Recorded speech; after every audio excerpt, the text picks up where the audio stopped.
time for news are live on GBC24 and GTV. I'm Siyoko Kwakuche. Good evening. And I am Micheline Taka. You're welcome. And our first story, the Kusanaba Vocational Institute in the Boko West District poses a death trap for students since the roof over the building is reported to be falling apart. The school authorities are considering pulling down the facility if improvements are not made to the structure. Despite government efforts at enhancing education in deprived communities, most schools in the Upper East region still lack basic infrastructure for effective teaching and learning. One of such schools is the Kasunaba Vocational Institute, located in the Boko West District. Structures at the school have deteriorated. The only structure that accommodates second and third year students is on the verge of collapse, with some of the roofs hanging loosely. The students are at the mercy of the sun during lessons as the roofs of the classrooms are completely ripped off. Most of the classroom furniture are also broken down, so students have to take their lessons standing. The building has also developed cracks, with the doors and windows almost falling off. The ceiling of the school's dining halls have become breeding ground for bats, compelling the students to take their meals outside the hall. The news team also witnessed other structures that are partially damaged. Among them is this two-bedroom staff accommodation that has been abandoned due to its level of deterioration.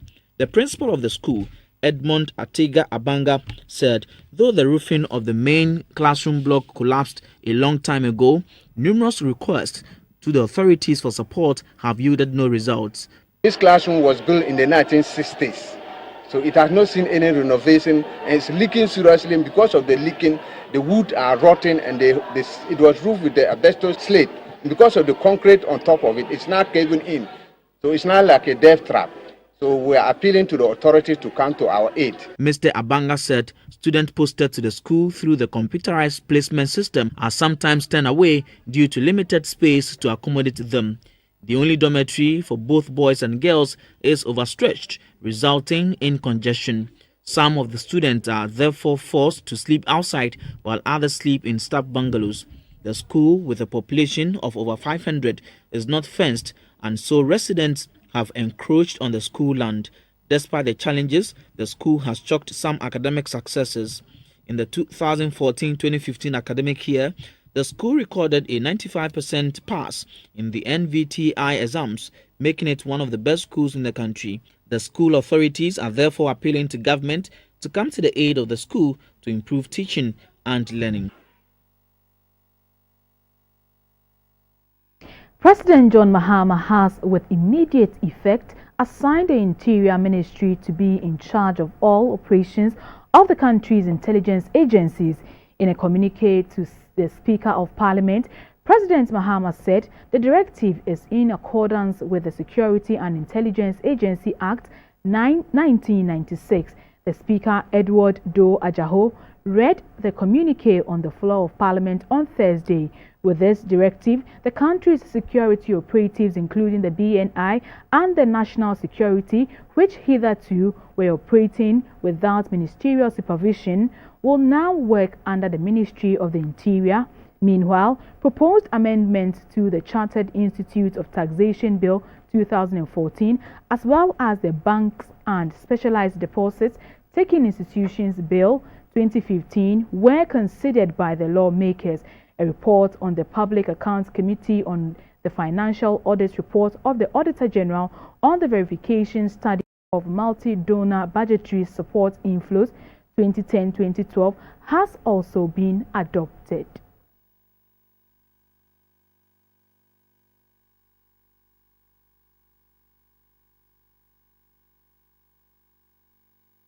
The Ghana Navy has presented a miniature model of one of its acquired warships named after the Queen Mother of Edwisu, Yasantwa. The miniature warship will be kept at the Yasantwa Museum in Edwisu, together with some memorabilia of the Ghana Navy. The Navy crew first paid a courtesy call on the Omahini of Edwisu, Nana Franyo Kesi, and his people at his palace. They proceeded to the palace of the Queen Mother, Nana Yasantwa, to ask for her blessings. The crew, including 3 women, was introduced to the chiefs. The commander of the ship, Lieutenant Commander Yusuf Benin, said members of the crew will be visiting Ejisu often and to educate the youth on the activities of the Navy. In an address, the Director General of the Ghana Armed Forces Training School, Group Captain Eric Edu, said the Ghana Navy ship Ya Santua is one of the ships acquired from Germany by the government in 2012 to equip the Navy to protect Ghana's territorial waters. He said the homecoming will serve as a forum through which the Ghana Navy, the Ghana Armed Forces, and the people of Ejisu will discuss matters of mutual interest.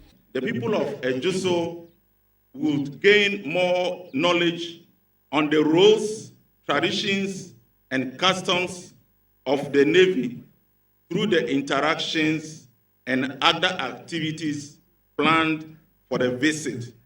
Group Captain Edu said the Ghana Navy, as a foremost maritime security agency, is committed to working with other maritime agencies to ensure that Ghana's maritime domain and interest is well secured and protected against all forms of internal and external threats. The Deputy Ashanti Regional Minister, Mr. Andy Okra, called on all to help revamp the Ya Santua Museum, which was destroyed by fire some years ago. The Queen Mother of Ejisu, Nana Ya Santua, gave a brief account of the history of her grandmother, Nana Ya Santua. Nana Franny the third, no. Nema Ninia ba, and it Nana Fiat boy. A Fiat boy, no sooner about Nana Franny the fourth and ne, or ya just so my I'm over to me. Nana a Fiat boy, so the Baba Penny, I friend a breast one and a banner. A mechanized borehole provided by the Navy was handed over to the people. The Ejisu Traditional Council last year launched an appeal for funds to rebuild the museum.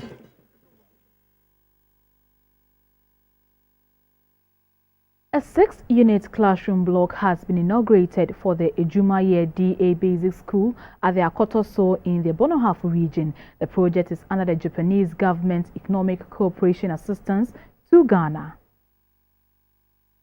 Akotoso in the Esutifi South District is a farming community noted for the cultivation of cocoa and plantain, among others. A look around the community reveals that the community is getting some share of the national cake as work on the road linking it to the rest of the district is ongoing. The availability of potable water is also set to improve with more boreholes being drilled. The latest support for the community is the inauguration of a new 6-classroom block with other facilities valued at over $87,000. It was funded under the Japanese Grant Assistance for Grassroots Human Security Projects. The new block has a library, computer lab, offices and store, a staff common room and KVIP toilet. The headmaster of the Ejumaye DA Basic School, Abraham Kweku Okra, commended the initiative but mentions that no provision was made for the kindergarten department, which still operates under trees.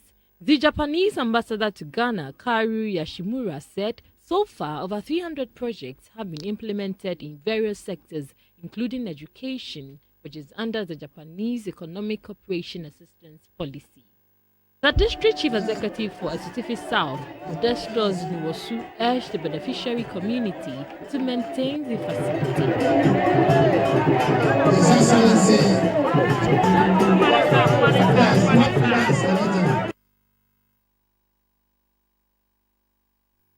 We go for a quick break. We are back with business. Do stay on.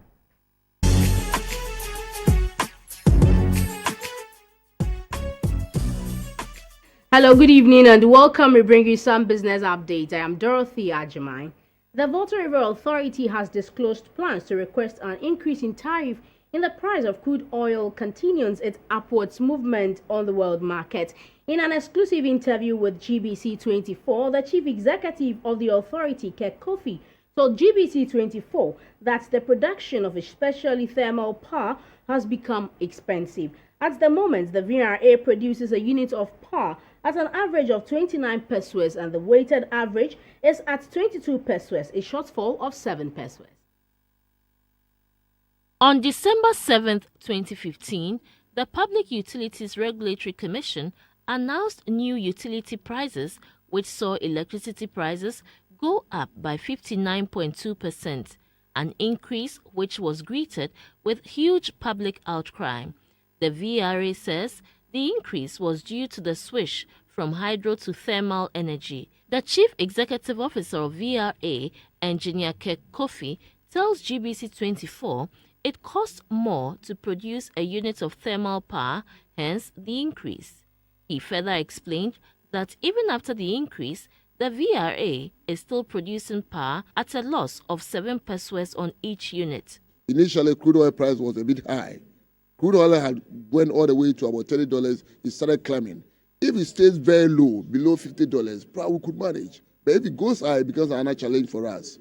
See, because as I said, we are replacing cheap hydro with thermal. So tariff today is tough. We are just trying to manage with the current tariff. In the case of VRA, for instance, it costs us about 29 pesos to produce a unit. Our weighted average is about 22 pesos. So there is some level of shortfall. The VRA spends about $250,000 a day on crude oil to power its machines. This means if price of crude oil continues to rise on the world market, there will be the need to adjust utility tariffs. Now we are replacing that cheap power hydro with thermal, which is expensive. Each machine uses about 5,000 barrels of diesel or 5,000 barrels of crude oil a day. If one barrel is about $50, so one machine gets $250,000 a day, only fuel. You can just imagine these things. So Ghanaians should understand that today we have to run on more expensive power. We have to run on more expensive fuel to power the system. The Director General of the Association of Power Utilities of Africa, Engineer Abel Didier Teller, remains optimistic that the current prices in Ghana will eventually stabilize and climb down in the near future. The price in Ghana is just for a moment. The Ghanaian people will suffer to allow to fund the system. The system will go later back to lower the price. That is the way. Some generation facility are more expensive than other generating facility. When you make the average cost, one day, through the president, Pierre will say, today my price is down. I can lower the price. Requests for any tariff adjustment will have to be examined by the PURC, the institution mandated by law to review utility prices. The Special Mobilization Task Force of the Ghana Revenue Authority, GRA, is on a tax compliance exercise in Accra. The task office on Thursday went on a working trip to Tiptoe Lane, Kokomlimli, Mamprobi, Adabraka, and Ring Road Central. The owners of 2 printing firms were arrested for failing in their tax obligations. Some mobile phone shops were also padlocked for using fake documents and dodging tax payments. Here comes the taxman. Pay your taxes and avoid facing the wrath of the law. GBC24 has this story on the taxman and tax collection. The distress action by the Ghana Revenue Authority aims at getting shops and companies to ensure tax compliance and justice. GRA says some shops and companies are failing in their tax obligations. At Tiptoe Lane, Kokomlimli, home to one of Accra City's busiest street markets, over 8 smartphone shops were padlocked. The task force discovered that some shops issued receipts without tax. In some cases, it was found out that the last VAT invoice was issued in September 2015. Defaulting shops have been given 14 days to pay up or face the full force of the law. The director of the task force, Mr. Theophilus Gaskin, says any shop owner who decides to unlock his shop will be viewed as a criminal offender. Once you escape from the wrath of tax justice, then we will apply the Commissioner General's step. You see, they will hang it. It's like a ribbon. What you are seeing, we'll hang it at the front door of the shop. If the person takes it off, what will happen? If you take it off, it's a criminal offense. And when you are convicted, on summary conviction, you are liable to term of imprisonment. The chairman of the Phone Dealers Association, Mr. Osei Ajimai, disagreed with GRA's action. The discussion is going on between GUTA, GRA and Ministry of Finance. And it has gotten to the draft stage that we have to go and study the draft before we can say what should come out. Then you come and clamp down on us. The owners of 2 printing firms were arrested and a notice of levying of distress warrant issued to one of the companies. Rental income property owners, goodwill, landlords, professionals and churches have been advised to pay their taxes because they are next in line. Please come in. Many find investment in properties very lucrative because they feel that it is an area or an avenue for tax hibernation. And so a number of investments, you find out high-rise buildings dotted all over the country. And what we found out is that a lot of rental incomes that are earned by these investors, who should have attracted rent taxes, have not been discharged to the state. All those who fall under the professional services sector must account for all incomes that they earn. The Ghana Ports and Harbours Authority says the Tema shipyard has the potential to transform the maritime trade and accelerate economic development if properly managed. This follows Cabinet's decision to transfer the management of the shipyard to GPHA.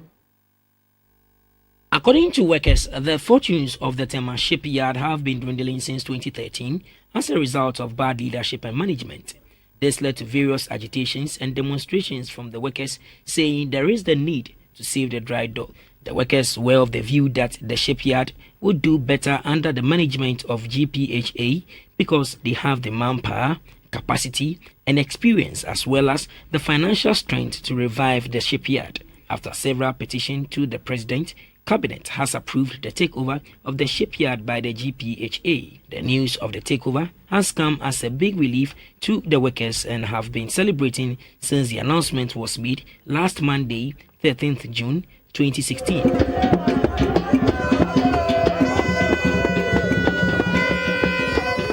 Clad in all white, the workers sang and danced, thanking the president for granting their petition. The workers say they are poised to bring out the best under the new management to see to the growth of the Tema shipyard. We are ready to work with them.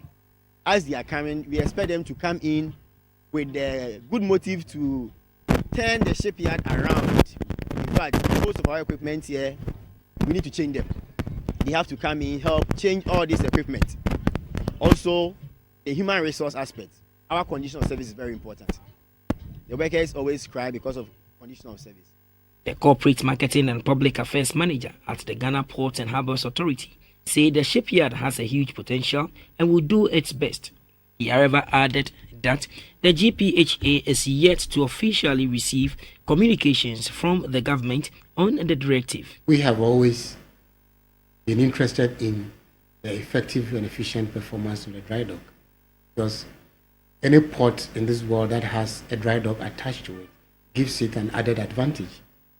All ships that come through to the dry dock, we offer one service or the other to the ship, and for that matter, derive some revenue. If government in its own wisdom has weighed the options and believes that if we take over, we are likely to turn around the fortunes of the company, why not? We have all that it takes to do that in terms of human resources, material, financial resources to do that. Analysts say the merger between the Tema Ship Dry Dock and the GPHA will make the Tema Port a one-stop shop for all marine services and will bolster the revenue of the two entities. You watching News Hour, and this is the business segment. On the interbank market, the pound sterling gained 5 pesos to the cedi to trade at 5 cedis 53 pesos. The dollar, however, lost 2 pesos against the cedi to trade at 3 cedis 90 pesos. The euro also lost 3 pesos to the cedi. The rates up next.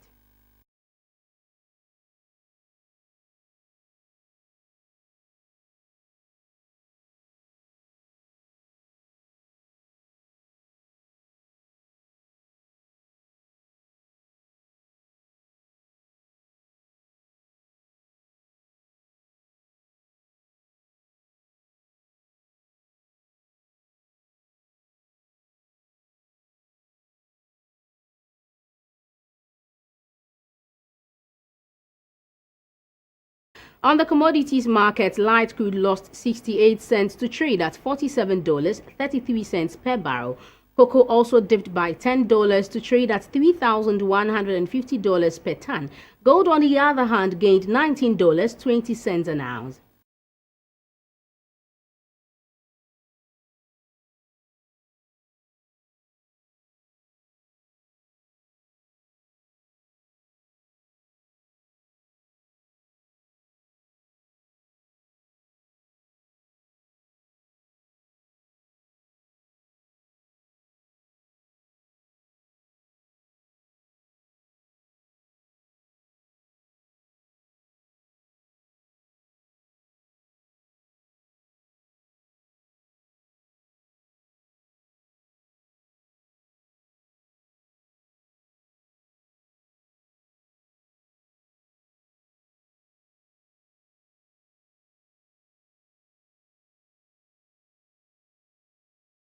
This segment was brought to you by Airtel and Ernest Chemist. Insurance news is next.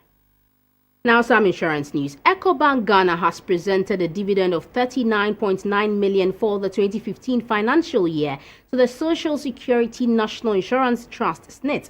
The growth in dividend, according to the Acting Director General of EcoBank, Mr. Morgan Fiankwasiedu, is as a result of better business transactions and support to SMEs by the bank. Following the acquisition of the Trust Bank, TTB, by EcoBank Transnational Incorporated, the two merged into a single organization, EcoBank Ghana. This contributed to the bank's strong growth in earnings in 2012. The bank also established a strong track record of driving efficiency despite the increased cost relating to the merger and other inflationary trends. It is worth stating that in 2012, the bank's cost-income ratio fell to 50% from 52.5% in 2011. The Social Security and National Insurance Trust is a shareholder of EcoBank Ghana, hence the move to pay a dividend of 39.9 million Ghana cedis for the year under review. According to the General Manager of Investment and Development at SNIT, Mr. Noel Ado, owning shares at EcoBank is worth it because the returns are encouraging. He mentioned some initiatives the trust has to offer to Ghanaians. In 2013, the dividend we got from EcoBank was 20.5 million thereabouts. In 2014, we received dividend of about 35.7 million Ghana cedis. As we speak now, 2015, what was presented today was the 2015. It's 39 million thereabouts. So there's a consistent, increase or improvement in the dividend payout from EcoBank. The Acting Director General of EcoBank, Mr. Morgan Fiankwasiedu, said growing SMEs and reducing non-performing loans are key in keeping the bank's books healthy. When we took over, the first year that we took over TTB, the dividend that we paid to SNIT was 13.7. And for last year, what we have presented just now is 39.9, which is a growth of about 189%.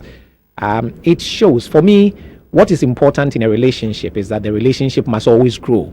A business must always grow. And this lends credence to the fact that our business is growing. EcoBank is optimistic about the future and promised to help pensioners have comfortable retirement. The dividend, according to SNIT, will be used for investment. The insurance news was brought to you by SIC Life. We do appreciate your company. The type of mosquitoes with malaria bite. It's time for some health news. Healthcare delivery in the Shai Osudoku district will be enhanced in the coming days as the newly commissioned district hospital has begun operating, with hospital attendance anticipated to increase by 50% in the district. The facilities at the new district hospital will lead to the provision of safer, better and quality health care to the community. Shai Osudoku district is the largest and one of the fast-growing districts in the Greater Accra region. The existing Shai Osudoku District Hospital in Dodowa was established to provide health care to the people in the area. Between 2009 and 2012, attendance at the hospital has more than tripled from 13,080 to over 42,000. In response to the challenges at the hospital is this 120-bed capacity to cope with the rising health demands of the people. The newly established district hospital has formally started work. The first day of work at the ultra-modern 120-bed hospital saw about 200 people turning up to receive medical attention. The health facility is to provide quality healthcare delivery for people in Dodowa and its environs. The principal health service administrator of the hospital, Mrs. Bridget Emizuaku, said the staff are poised to provide excellent patient care while generating revenue to maintain the facility. The maintenance culture is very high here, and it is one of our priorities that we are going to keep this place as clean as it is. The director of the hospital, Dr. Kennedy Brighton, was optimistic that the health facility will solve the growing attendance crisis of the community. We have started our clinical work. You can see a lot of our mothers particularly are here. The ultra-modern 120-bed hospital is the first of the 6 district hospitals being built by government in selected districts across the country.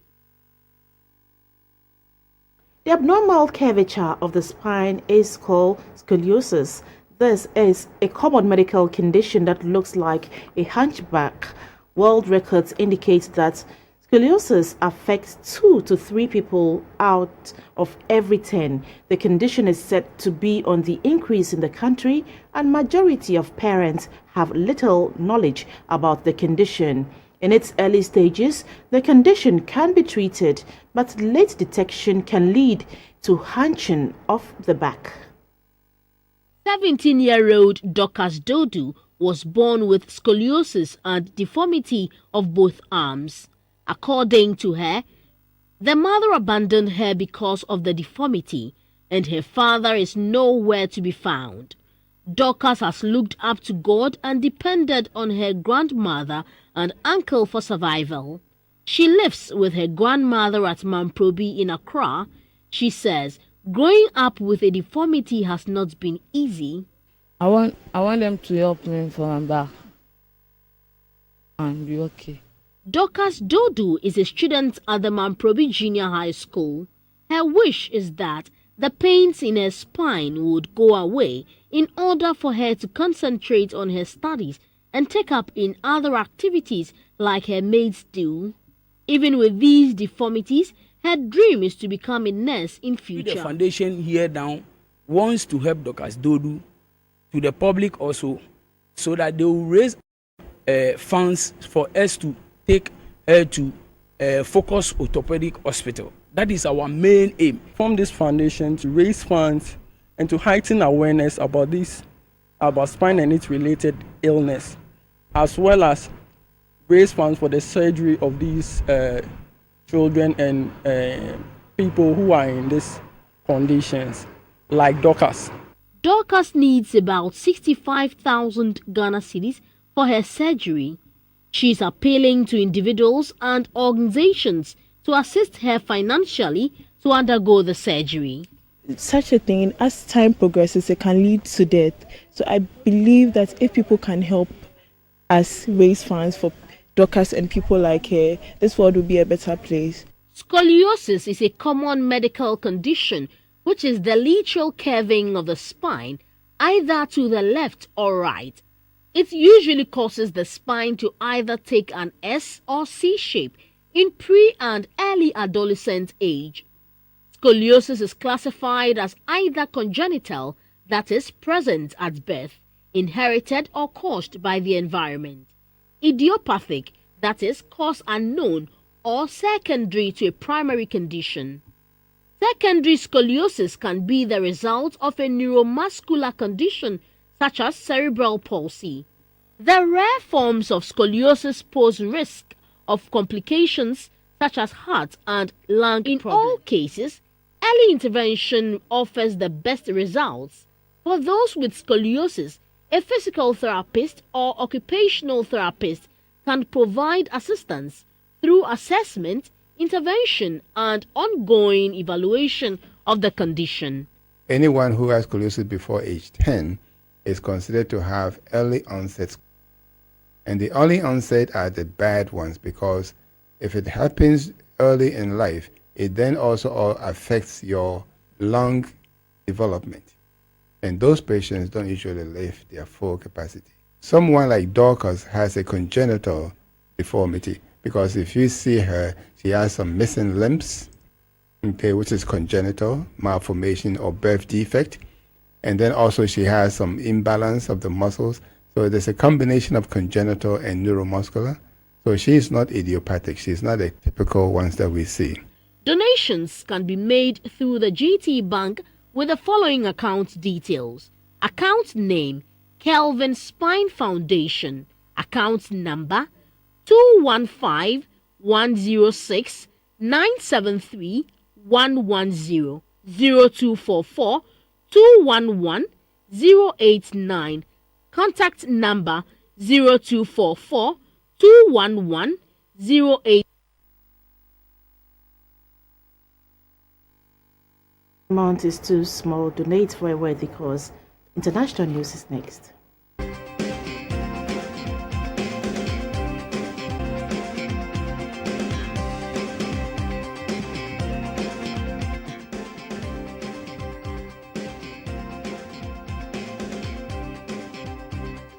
Welcome back. US-based Human Rights Watch says Ethiopian security forces have killed more than 400 people in a recent wave of anti-government demonstrations. In its report into the Oromo protest, Human Rights Watch lists the names of more than 300 it says were killed. Protests were sparked by fears that a plan to expand the capital into Oromia region will display Oromo farmers. They began in November last year, but the government dropped the proposal to enlarge Addis Ababa in January.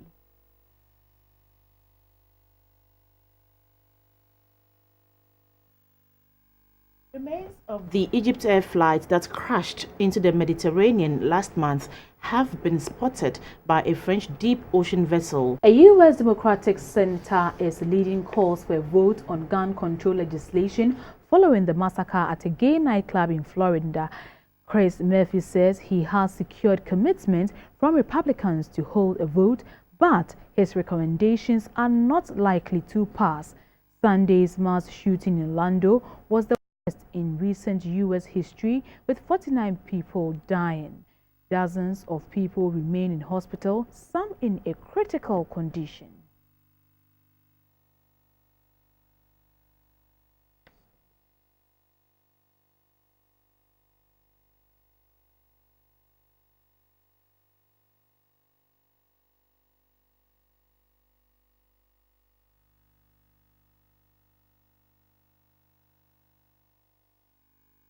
Police searching for a young boy seized by an alligator at Walt Disney World in Florida have recovered a body. Divers found a body intact that they believe to be the 2-year-old. After the attack, 5 alligators were seized and killed in an attempt to find the boy's remains.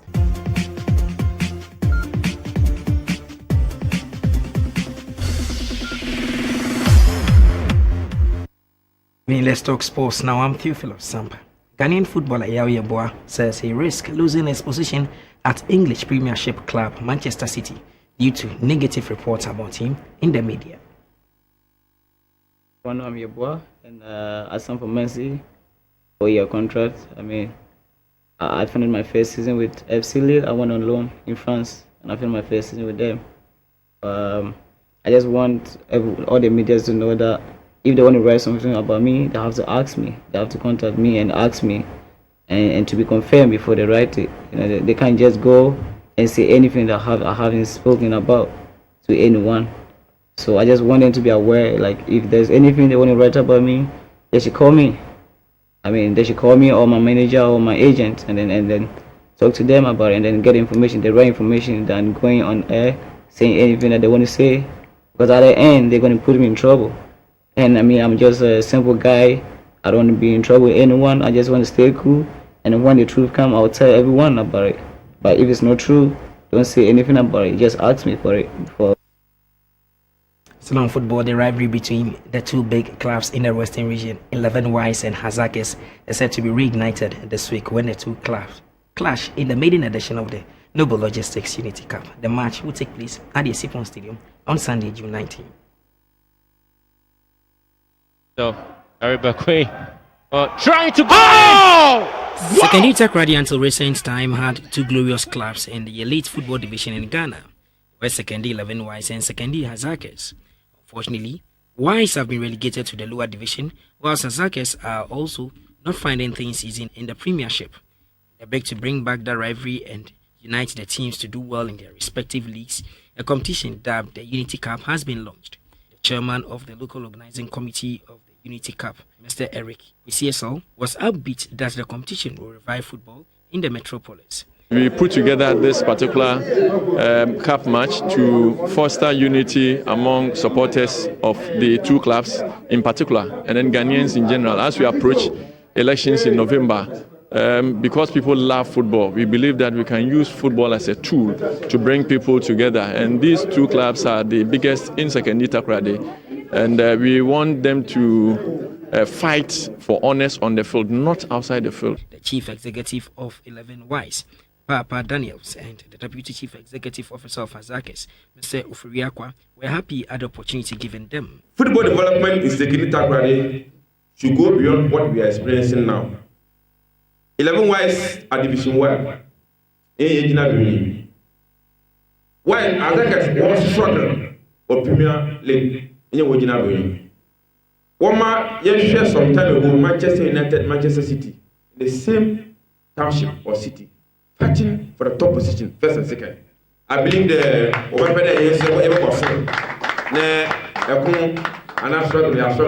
we don't want Hazakis to come and disturb us down there. Unity is something that's very important that we embrace. See, some time ago, the Ekada Wise player, Umbra Hazakis, also uncle. Ekada Wise, Hazakis player, Umbra Wise, also why should this happen? Thank God that chains has been broken.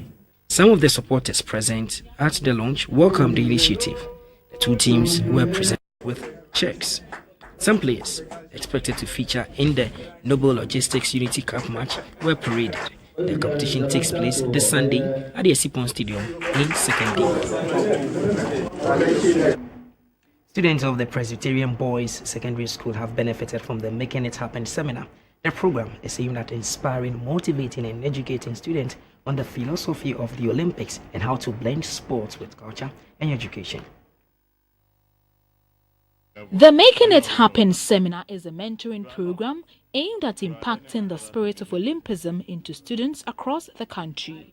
In conformity with the goal of the Olympic movement, the seminar aims at contributing to building a peaceful and better world by educating the youth through sports practiced without discrimination of any kind and in the Olympic spirit, which requires mutual understanding with a spirit of friendship, solidarity and fair play.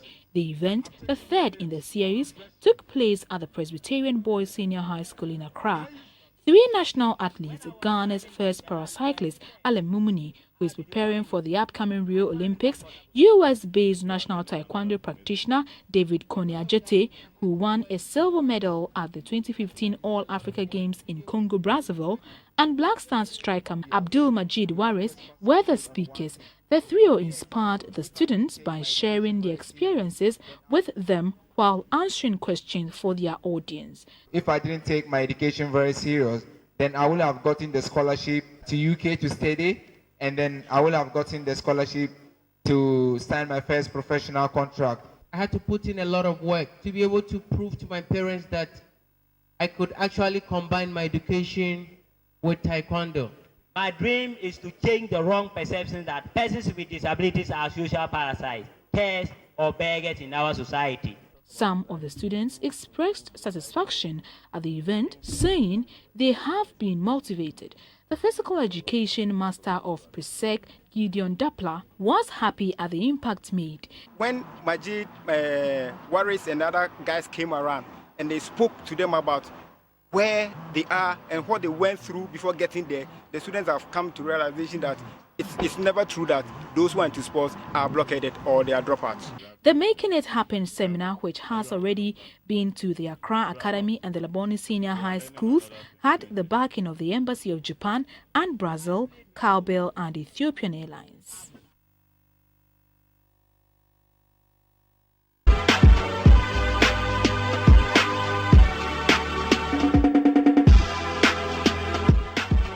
Well, good evening. Time for some arts news. Osibisa, an Afro-pop band, was founded in London in 1969 by 4 expatriate Africans and 3 Caribbean musicians. Their brand of music is a fusion of African Caribbean jazz, funk, rock, Latin, and R&B. In Ghana, in the 50s, Teddy Osei, Soul Amafio, Mammon Sharif, and Farhan Faye played in a high-life band called the Stargazers. They left to form the Comets with Mactonto on trumpet and scored a hit with their 1958 song Pete Pete.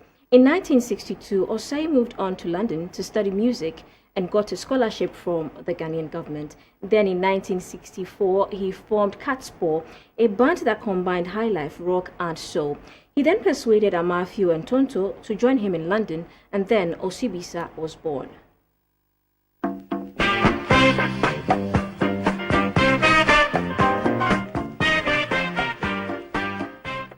The name Osibisa was described in lyrics, album notes, and interviews as meaning crisscross rhythms that explodes with happiness, but it actually comes from Osibisaba, the fancy word for high life. Their style influenced many of the emerging African musicians of the time and even now. Everybody do what you're doing. Smile will bring the sunshine day. The original lineup consisted of Teddy Osei, Mactonto, Solamafio, all 3 from Ghana, Loti Lasisi from Nigeria, Robert Bailey from Trinidad, Spartacus R from Grenada, and Wendell Richardson. Together, they were also known as the Beautiful 7. Heaven knows how we know we will.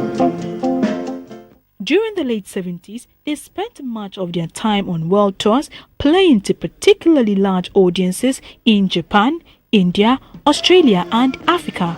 Osibisa occasionally staged reunion concerts before Teddy Osei put together a new lineup for the 1990s known as Monsori. Sequel Records reissued much of their best catalog in 1999, providing how good the band was and how amazingly fresh their music still sounds today.